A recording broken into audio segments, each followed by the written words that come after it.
भाई वीरेंद्र पर भी काफ़ी हमलावर होते दिखे। वह भूलते नहीं, जब भी अवसर आता है वह जयचंदवा को याद करके एक जो अपने अंदर की पीड़ा बाहर लाते हैं। कुछ जयचंदवा है जिसका संकेत वो देते रहते हैं। तो जैसे ही वो देखे, वो पुलिस वाले को बोले, अपने गार्ड को बोले कि पकड़ो पकड़ो, वो जयचंदवा का आदमी है। और दबंगता के बहाने यह भी दर्शाते हैं कि राजद का चरित्र क्या है। तेज प्रताप यादव बार बार भाई वीरेंद्र का नाम लेके ही क्यों इतना एग्रेसिव हो जाते हैं? तो इसमें भी कहा जाता है कि लालू प्रसाद जी की भूमिका है। पत्रकारों ने जब रवि किशन से पूछा कि क्या तेज प्रताप एनडीए में आ सकते हैं, तो उन्होंने कहा कि रास्ता खुला हुआ है। बहुत सारे ऐसे उदाहरण हैं तेज प्रताप के। उससे लग रहा है कि पहला झुकाव उनका एनडीए की ओर ही होगा। तो क्या कभी एनडीए में शामिल हो सकते हैं तेज प्रताप? पैनोरमा ग्रुप, जो सोचता है वो करता है। नमस्कार, आप देख रहे हैं न्यूज हार्ट। मैं हूं अश्विनी सिंह। बेधड़क का यह कार्यक्रम है। आज के कार्यक्रम में बात होगी तेज प्रताप यादव की। क्या तेज प्रताप यादव एनडीए के करीब आ रहे हैं, या मैं क्यों कह रहा हूं, इसके बारे में इस वीडियो में आपको पता चलेगा। और इस पर बात करने के लिए हमारे साथ मौजूद हैं वरिष्ठ पत्रकार अजय मिश्र। बहुत बहुत स्वागत है सर। धन्यवाद अश्विनी जी। सर, आज पटना एयरपोर्ट पे रवि किशन और तेज प्रताप यादव एक साथ देखे गए, और दोनों के जो बॉन्डिंग थी वो काफ़ी मतलब सकारात्मक रूप से दिखी।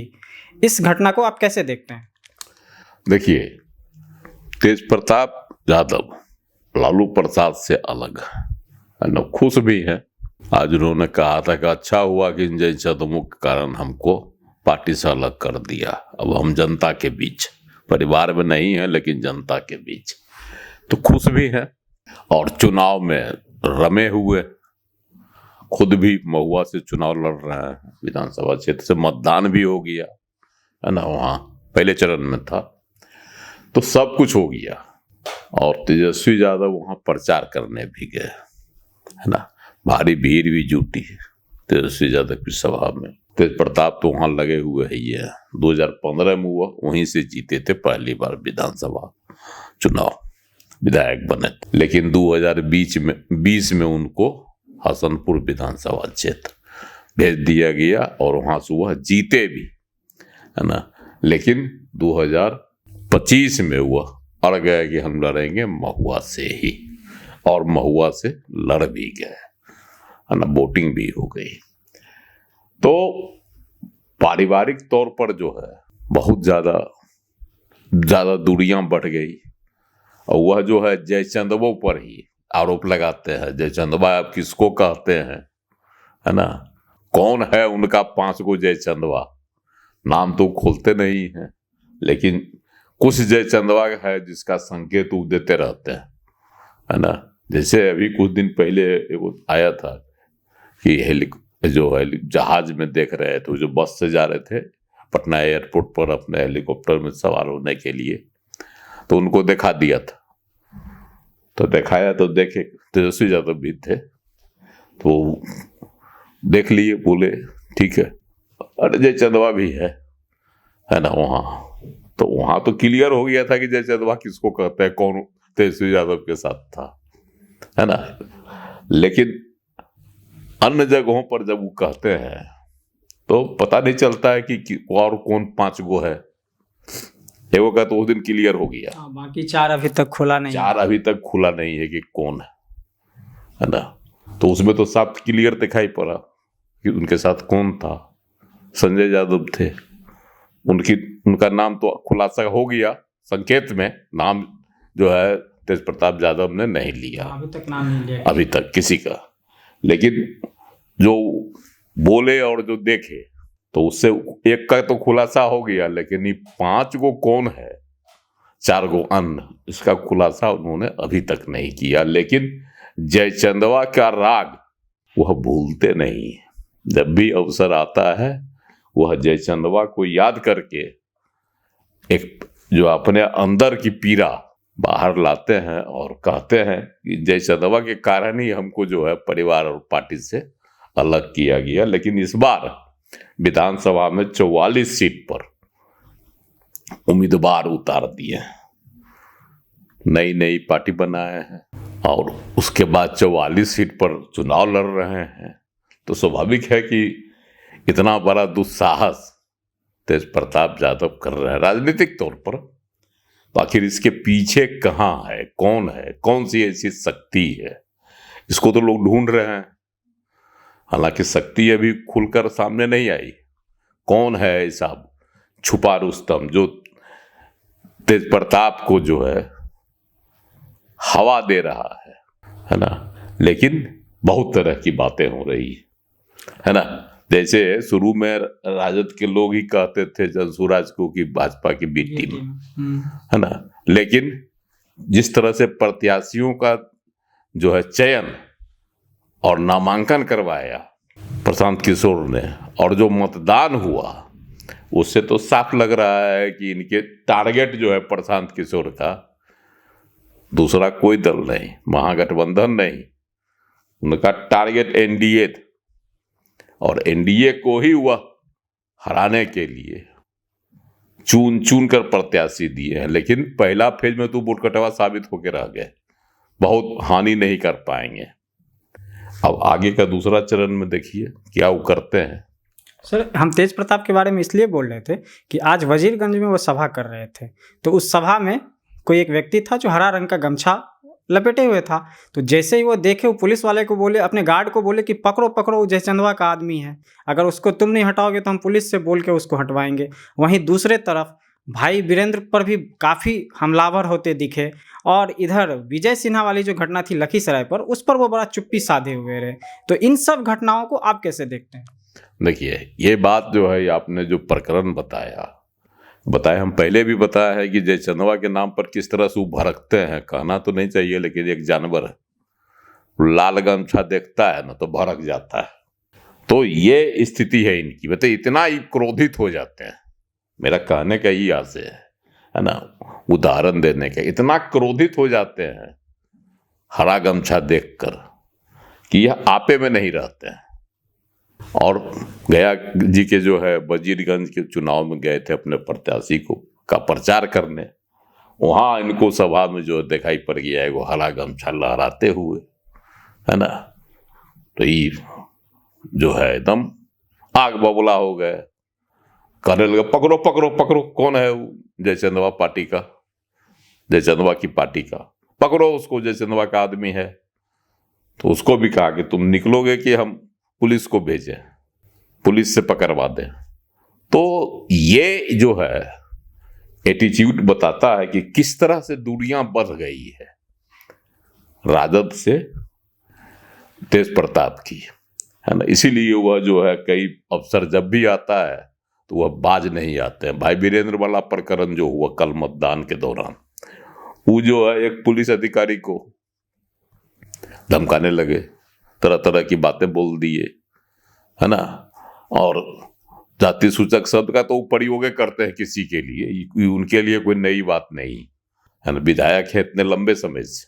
हालांकि आज उन पे एफआईआर दर्ज किया गया है, ये दर्शकों को हम बता दें। हाँ ना, आज एफआईआर हुआ है उन पर, वही ना बताया, उसी प्रकरण में हुआ, एफआईआर दर्ज कर लिया गया उन पर, है ना। तो तेज प्रताप यादव की प्रतिक्रिया तो पहले से भी भाई वीरेंद्र के खिलाफ में जो है आक्रामक रही है। और इस पर भी उन्होंने कहा कि गुंडा मवाली क्या कहाँ कह दिया। तो ये जो है एक तो संयमित विधायक नहीं है भाई वीरेंद्र, इतने वरिष्ठ हैं, इतने दिनों से हैं, बावजूद उनकी हरकतें प्रायः ऐसी हो जाती है जिसकी निंदा करना ही उचित होगा। बिल्कुल, सदन में भी ये देखने को मिला था, सदन में भी करते हैं, है ना। और इससे पहले भी किए ने पंचायत सचिव को जी, हाँ, उसको भी जाति सूचक शब्द क्या क्या कह दिए उसको, है ना। वो भी जो है उसको तो बहुत और दूर तक की बात अब शब्द कह दिए, है ना, जो सार्वजनिक भी हुआ। खूब इसको लेकर इनकी आलोचना भी हुई। एक बचाव में कहे कि हम जो है उसको कह रहे थे कि काम कर दो, काम नहीं करते हैं इसीलिए, है ना। तो ये इनका एटीट्यूड बराबर रहा, इस तरह का इनकी प्रवृत्ति है दबंगता वाली। और दबंगता के बहाने यह भी दर्शाते हैं कि राजद का चरित्र क्या है। सर सब कुछ ठीक है, हम देखते हैं कि जो उन्होंने ये कर, लेकिन तेज प्रताप यादव बार बार भाई वीरेंद्र का नाम लेके ही क्यों इतना एग्रेसिव हो जाते हैं?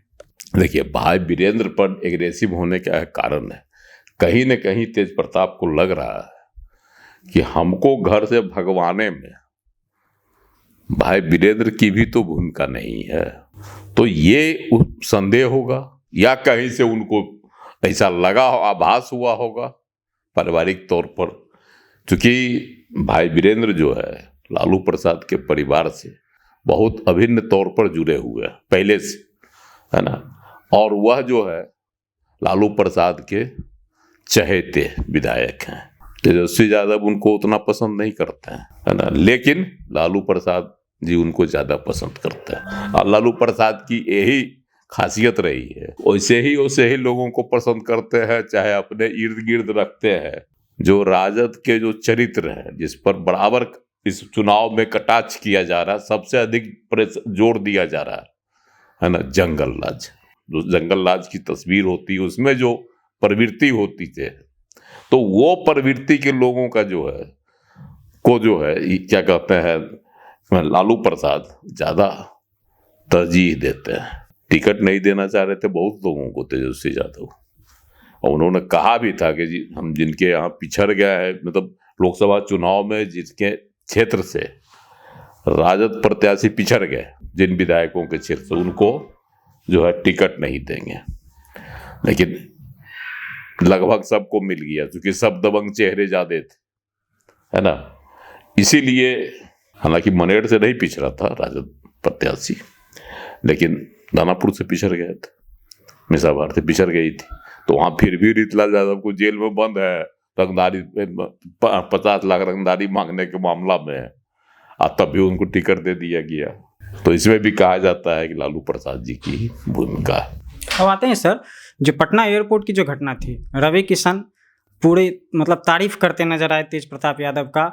वह कह रहे थे कि जो एकदम शिव भक्त हैं, बहुत अच्छे आदमी हैं, और तेज प्रताप यादव भी रवि किशन की तारीफ करते आए। पत्रकारों ने जब रवि किशन से पूछा कि क्या तेज प्रताप एनडीए में आ सकते हैं, तो उन्होंने कहा कि रास्ता खुला हुआ है। इस पर जो तेज प्रताप यादव की जो प्रतिक्रिया थी, वह भी कोई ऐसा एग्रेसिव नहीं था कि जो नहीं हम ऐसा नहीं करेंगे, उधर नहीं जाएंगे। उन्होंने ये कह के मतलब बात को टाल दिया कि जो रोजगार की बात करेगा हम उसके तरफ जाएंगे। तो इन दोनों के बयान को आप कैसे देखते हैं?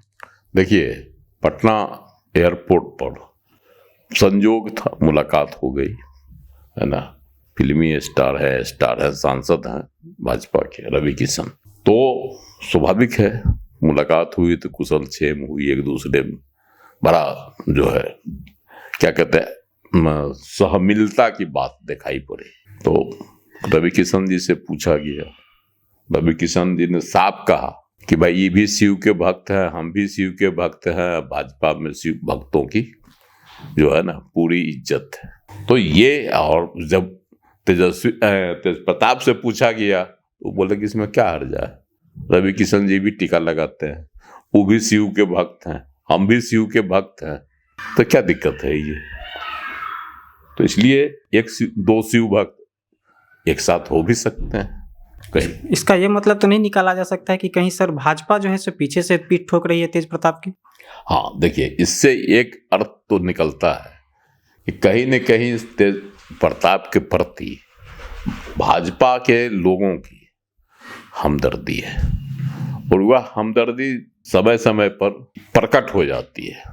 हालांकि वहीं से पवन सिंह भी जा रहे थे, उनसे भी तेज प्रताप का आमना सामना हुआ, लेकिन वो पवन सिंह को टोका टाक भी नहीं किए। तो उसके बारे में तो बताते हैं कि वो हमारा फ़ोन नहीं उठाए थे, उनके बर्थडे पर हम विश करने के लिए उनको फ़ोन किए, बार बार फ़ोन नहीं उठाया, उनका जो लोग है आसपास का वो हमसे बात नहीं कराया, इसीलिए पवन सिंह से वो नाराज। हाँ, उनके नाराजगी पहले भी जाहिर कर चुके हैं, लेकिन वही रवि किशन से पूरा एकदम बतियाए, मिले, सब कुछ कहे, बयान भी दिए पक्ष में, तो संदेह उत्पन्न होना तो स्वाभाविक है। तो क्या कभी एनडीए में शामिल हो सकते हैं तेज प्रताप?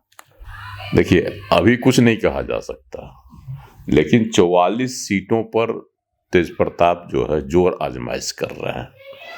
ऐसा नहीं है कि 44 में से अगर कुछ सीट उनको मिल गई चुनाव में जीत गए, तो उन्होंने भी कहा है, तेज प्रताप ने भी, जिसकी सरकार बनेगी उसके साथ जाएंगे। अब इस पर दो अर्थ है कि अगर महागठबंधन की सरकार बनती है तब तो फिर से वो चल जाएंगे तेजस्वी के साथ। आज जिनकी आलोचना करते हैं, जिनको हराने की अपील राघोपुर में जाकर इन्होंने की, और इनको हराने की अपील जो है महुआ में तेजस्वी यादव ने की, एक दोनों भाई एक दूसरे को हराने की अपील की चुनाव में।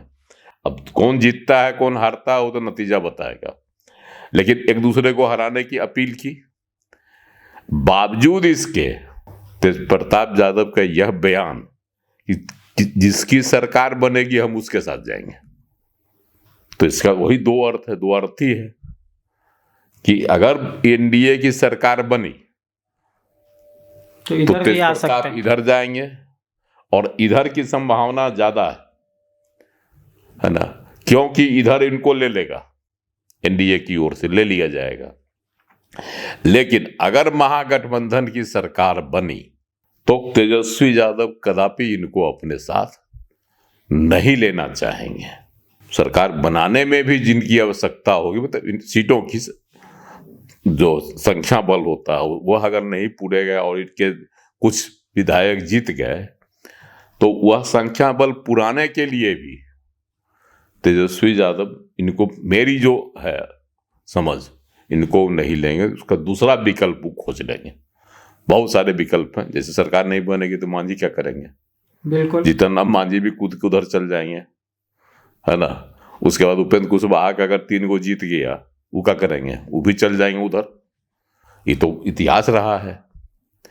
तो ये सब संभावना पहले से है, जिसको तलाशेंगे क्या कहते हैं तेजस्वी यादव, AIM वाले मिल जीत गए तब, तो ये संभावना है। लेकिन क्या तेज प्रताप की को तभी लेंगे, लालू प्रसाद जी पहल करेंगे या राबड़ी देवी करेंगी। राबड़ी देवी ने चुनाव के लिए कहा भी था मेरे दोनों बेटे जीत जाए। तेज प्रताप के लिए भी उन्होंने दुआ मांगी। उनकी क्या कहता है तेजस्वी की बहनें ने भी दुआ मांगी, तमाम बहनों ने कहा कि नहीं दोनों भाई जीत जाए। ठीक है, अब तो नतीजे ने बताया कौन किसके लिए दुआ मांगा, है ना। तो ये सारे चीज जो है प्रकट होंगे तब जब सामने आएगी तस्वीर। लेकिन जो अभी फौरी तौर पर जो संकेत मिल रहा है, बहुत सारे ऐसे उदाहरण हैं तेज प्रताप के, उससे लग रहा है उनका झुकाव कि पहला झुकाव उनका एनडीए की ओर ही होगा। आज के इस वीडियो में बस इतना ही। आपको हमारा यह कार्यक्रम कैसा लगा कमेंट सेक्शन में जाके जरूर बताएं। फेसबुक पर हमारे पेज को फॉलो करें, यूट्यूब पर हमारे चैनल को सब्सक्राइब करें। बहुत बहुत धन्यवाद।